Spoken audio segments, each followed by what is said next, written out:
Balik lagi bersama aku, Yes Erba Malia di Learning Journal pertemuan ke-7. Wah, nggak kerasa ya kita ada di pertemuan ke-7 aja. Yang artinya setelah pertemuan ini aku bakal tes teman-teman. Jadi aku minta doanya ya ke teman-teman semua.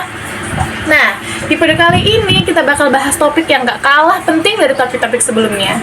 Kita bakal ngobrol santai tentang kenapa sih public speaking itu penting, gimana sih gaya bicara yang bisa bikin kita didengar, dan tentu saja persiapan seperti apa yang bikin kita tampil lebih percaya diri di depan umum. Yuk langsung aja kita mulai. Nah, teman-teman semua, public speaking itu lebih dari sekedar ngomong di depan banyak orang. Ini adalah kemampuan penting yang bisa bikin kita tampil beda, baik di lingkungan kampus, kerja, maupun masyarakat. Nah, mungkin ada yang mikir, aku mah orangnya pemalu, ngomong depan banyak orang itu serem banget. Nah, justru karena itu, kita perlu belajar. Dengan public speaking, kita bisa membangun rasa percaya diri. Bayangin aja teman-teman, kalau kita bisa ngomong lancar dan meyakinkan, pasti orang-orang bakal lebih ngedengerin kamu kan? Nah, ini juga ngebantu banget dalam menyampaikan ide atau pendapat kita, apalagi saat diskusi kelompok, presentasi, tugas, atau bahkan debat nih teman-teman. Nah, selain itu, kemampuan ini bisa membuka jalan karir kita juga loh. Di dunia kerja, orang yang jago berbicara biasanya dianggap punya kemampuan kepemimpinan dan komunikasi yang baik.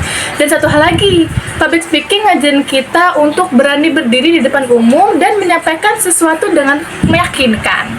Ini latihan yang jadi pemimpin yang sesungguhnya. Kalau tadi kita ngomongin pentingnya public speaking, sekarang kita bahas soal gaya atau cara kita menyampaikannya. Nah, dalam dunia komunikasi dikenal istilah dengan retorika. Retorika itu seni berbicara yang tujuannya mempengaruhi pendengar. Tapi jangan salah, ini bukan soal manipulasi ya, melainkan menyampaikan pesan supaya lebih efektif dan nyambung ke audiens. Misalnya, pakai metafora atau pengandaian supaya penjelasan kita lebih menarik. Atau menyisipkan cerita yang relatable yang membuat orang berasa, aku juga pernah ngalamin itu loh. Nah, kadang kita juga bisa pakai gaya bahasa yang emosional, entah itu semangat, sedih, atau antusias, untuk menyentuh perasaan pendengar.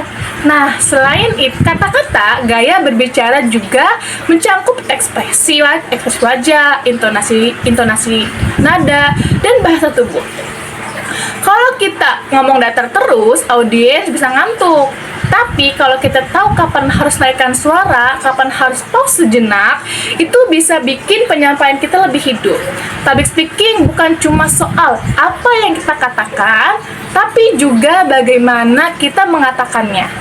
Nah, yang gak kalah penting nih adalah persiapan. Ini nih yang jadi kunci supaya kita nggak gugup saat tampil. Pertama-tama, pilihlah topik yang kamu kuasai atau kamu minati. Ini penting banget nih, karena kalau kita tertarik sama topiknya, biasanya kita jadi lebih semangat ngomongin dan nggak mudah blank. Setelah itu, susun materinya dengan rapi. Jangan terlalu banyak, tapi juga jangan terlalu sedikit. Buat pembukaan yang menarik, isi yang jelas, dan penutup yang mengesankan bagi audiens. Nah, kalau perlu, kamu bisa pakai alat bantu seperti slide PowerPoint, gambar, atau bahkan video pendek buat mendukung penyampaian kamu. Lalu, latih terus penyampaian kamu.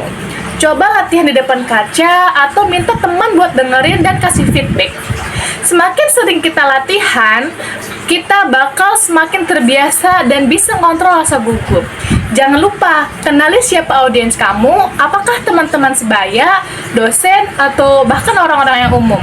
Karena ini bisa mempengaruhi gaya bahasa dan sikap kamu saat tampil. Dan terakhir nih teman-teman, perhatikan intonasi dan bahasa tubuh. Gunakan ekspresi yang sesuai, tegakkan badan, dan lakukan kontak mata. Semua ini akan bisa bikin kamu lebih terlihat percaya diri dan profesional. Bahkan kalau dalam hati masih deg-degan. Jadi teman-teman, public speaking itu bukan soal siapa yang paling cerewet atau yang paling banyak omong, tapi soal siapa yang bisa menyampaikan pesan dengan baik, menarik, dan bisa diterima audiens. Nah, dengan memahami urgensinya, menguasai gaya berbicara yang tepat, dan melakukan persiapan yang matang, kita semua bisa jadi pembicara yang baik dan hebat. Terima kasih sudah menonton video ini. Kalau kamu merasa video ini bermanfaat, jangan lupa like, komen, dan subscribe ya. Share juga ke teman-teman kamu yang lagi belajar public speaking. Sampai ketemu di video selanjutnya. Dadah!